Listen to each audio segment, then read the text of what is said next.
ॐ अज्ञानतिमिरन्धस्य ज्ञानाञ्जनशलाखया चक्षुरुन्मिलितं येन तस्मै श्रीगुरुवे नमः। नमो ॐ विष्णुपदाय कृष्णप्रेष्ठाय भूतले श्रीमते भक्तिवेदान्त स्वामिन् इति नामिने। नमस्ते सरस्वते देवे गौरवाणी प्रचारिणे निर्विशेष शून्यवादी पाश्चात्य देशतारिणे। जय श्री कृष्ण चैतन्य प्रभु नित्यानंद श्री अद्वैत गदाधर श्रीवासदि गौर भक्त वृंद। हरे कृष्णा कृष्ण कृष्ण हरे हरे, हरे राम राम राम हरे हरे। हरे कृष्णा। तो अब इस अध्याय के अंत में शुकदेव गोस्वामी जी बताते हैं कि इससे हमें ये समझना चाहिए कि भगवान के नाम की क्या महिमा है। एक ऐसा व्यक्ति जिसने अनेकों प्रकार के पाप कर्म किए थे, लेकिन फिर भी क्योंकि किसी न किसी प्रकार से उसने भगवान के नाम का उच्चारण किया था और उसके कारण वो बहुत बड़े एक प्रकार के कष्ट भोगने से नरक लोकों में उससे जो है बच गया और उसके कारण उसे दूसरा जीवन प्राप्त हुआ और उसने अपने जीवन की सफलता को उसकी प्राप्ति की। शुकदेव गोस्वामी जी कहते हैं, जो भी व्यक्ति बड़ी ही श्रद्धा के साथ में इस घटना के बारे में सुनता है, श्रवण करता है, ये जो अजामिल की कथा है, श्रद्धा के साथ में जो इसका श्रवण करता है और जो श्रद्धा के साथ में इसे दूसरे लोगों को बताता है, उसे कभी नरक के दर्शन नहीं होंगे। शरीर छोड़ने के उपरांत वो कभी नरक लोकों में नहीं जाएगा।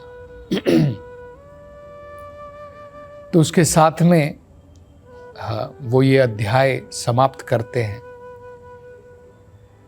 परीक्षित महाराज जो ये कथा सुन रहे हैं, अब उनके मन में एक प्रश्न उठता है। तो परीक्षित महाराज ये पूछ रहे हैं कि यमदूतों ने जब यमलोक में वापसी की, वहां पर जाकर के यमराज जी से उन्होंने क्या पूछा और उसके उत्तर में यमराज ने क्या बताया, उसका क्या उत्तर दिया। परीक्षित महाराज ये भी कहते हैं कि आज तक लोगों ने इस प्रकार से कभी नहीं सुना है कि यमराज का आदेश विफल हो गया हो, कि यमराज ने जो आदेश दिया है उसमें कोई रुकावट आई हो या वो विफल हो गया हो। तो लोगों के मन में एक डाउट आ सकता है, संदेह आ सकता है भगवान की इस व्यवस्था के बारे में, न्याय की व्यवस्था के बारे में। तो कृपा करके ये संदेह दूर कीजिए। तो शुकदेव गोस्वामी जी ये सुनने के बाद में अब उसका उत्तर देना प्रारंभ करते हैं। तो शुकदेव गोस्वामी जी बताते हैं कि यमलोक में क्या हुआ। यमदूत वहां पर पहुंचे और उन्होंने ये जो भी यहाँ पर वृतांत हुआ था, जो घटना घटी थी, वो सारी घटना सुना दी। सुनाने के बाद में ये प्रश्न पूछते हैं यमराज जी से कि हे यमराज जी, कृपा करके हमें ये बताइए, इस भौतिक सृष्टि में, इस भौतिक संसार में कितने नियंत्रण करने वाले हैं? कितने लोग हैं जो नियंत्रण करते हैं और कितने लोग न्याय देने वाले हैं? कृपा करके हमें ये बताइए। और अगर ये जो न्याय करने वाले हैं और जो नियंत्रण करने वाले हैं, अगर ये बहुत सारे हैं, एक नहीं है, बहुत सारे हैं, तो फिर बहुत समस्याएं आएंगी। क्योंकि मान लीजिए एक न्याय करने वाला व्यक्ति वो अलग प्रकार का न्याय देता है और दूसरा न्याय करने वाला व्यक्ति दूसरा प्रकार का न्याय देता है, तो उसके फलस्वरूप क्या होगा? व्यक्ति को न्याय नहीं मिलेगा सही प्रकार से। अगर दोनों के जजमेंट में अंतर है, अगर एक न्यायाधीश ने अपनी जजमेंट दी है, अपना न्याय दिया है, और दूसरा जज, दूसरे न्यायाधीश ने अपनी अलग जजमेंट दी है, तो ये दोनों कॉन्ट्रडिक्टरी हो गई। उससे क्या होगा? ये न्यायाधीश ने एक व्यक्ति को सजा दी है, दूसरे न्यायाधीश ने उस व्यक्ति को सजा नहीं दी है, तो क्या होगा? दो चीजें हो सकती हैं। या तो जितने भी व्यक्ति हैं उनको सजा नहीं मिलेगी, या अगर किसी को पुरस्कृत होना था उसको पुरस्कार नहीं मिलेगा। कंपेंसेशन होता ना, कई बार जज जो है कोर्ट के अंदर में किसी के लिए रिवार्ड भी देता है कि इस व्यक्ति को इतना धन मिलना चाहिए, या फिर सजा देता है। तो अगर दो अलग अलग न्यायाधीश हैं और अपनी अलग अलग जजमेंट देते हैं, अपना अलग अलग न्याय देते हैं, तो दो चीजें हो सकती हैं कि किसी को भी सजा नहीं मिलेगी और किसी को भी रिवार्ड नहीं मिलेगा, पुरस्कार नहीं मिलेगा। उसको सजा मिलनी चाहिए थी लेकिन नहीं मिलेगी, किसी को पुरस्कार रिवार्ड मिलना चाहिए था, नहीं मिलेगा। या दूसरा क्या हो सकता है? सभी लोगों को सजा मिलेगी और सभी लोगों को पुरस्कार मिलेगा। तो कहते हैं ये तो सही प्रकार की व्यवस्था नहीं होगी।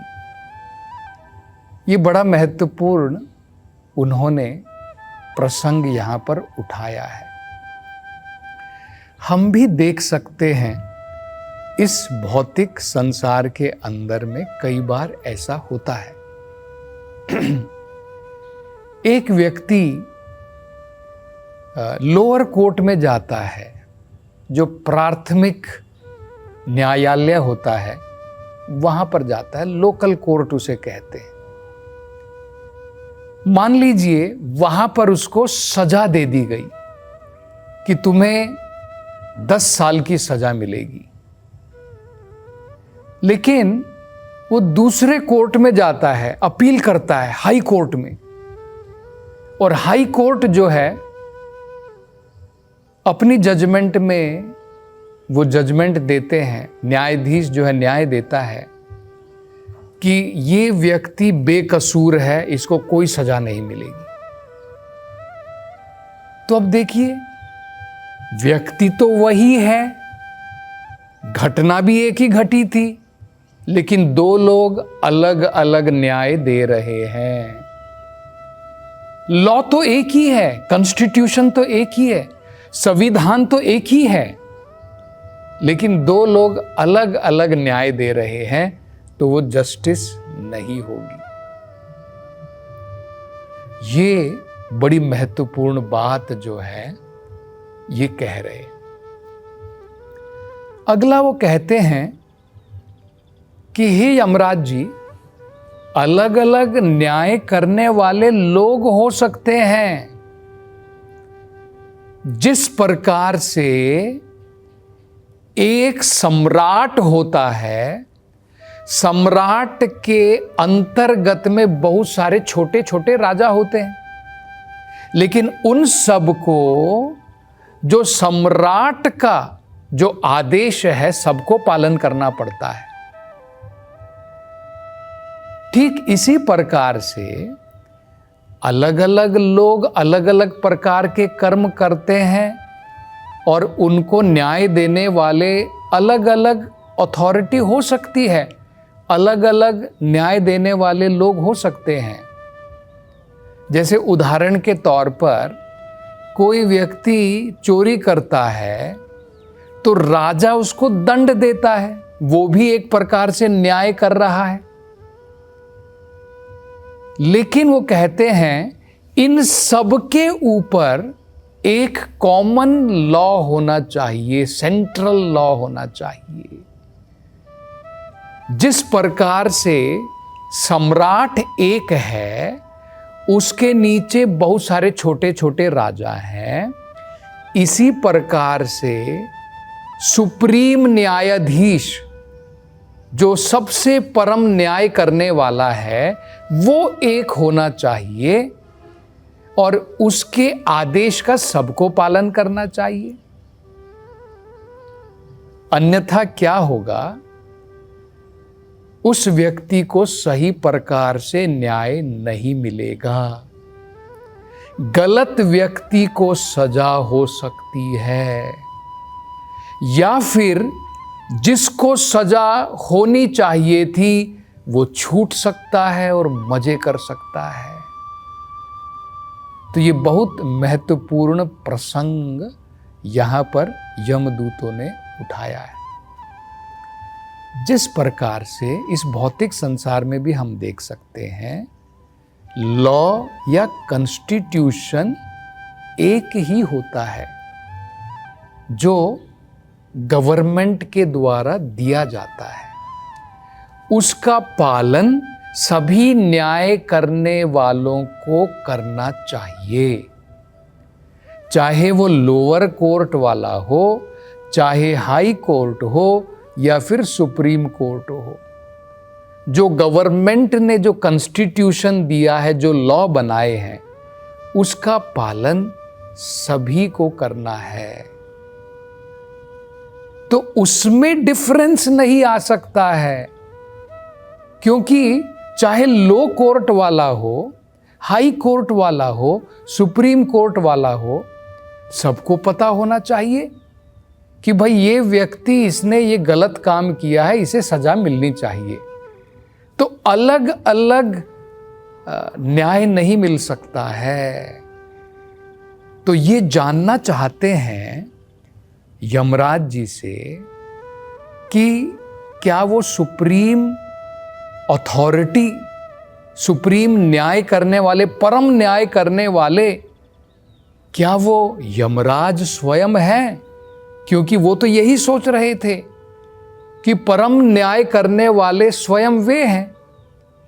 तो फिर हो सकता है विष्णु दूत भी न्याय करने वाले हों, लेकिन सबसे परम तो यमराज जी हैं, जिनका अधिकार देवताओं के ऊपर भी है। तो फिर भला उन्होंने आपके आदेशों का पालन क्यों नहीं किया? हम आपके आदेश को लेकर के जा रहे थे और अजामिल को पकड़ करके लेकर के आ रहे थे, लेकिन उन 4 सिद्ध पुरुषों ने जबरदस्ती आकर के उन रस्सियों को खोल दिया और अजामिल को जो है मृत्यु के पास से छुड़ा लिया। तो हमारे संदेह को दूर कीजिए। तो ये प्रश्न पूछते हैं, और वो क्या प्रश्न पूछते हैं इसकी चर्चा हम अगली कथा में करेंगे। हरे कृष्ण।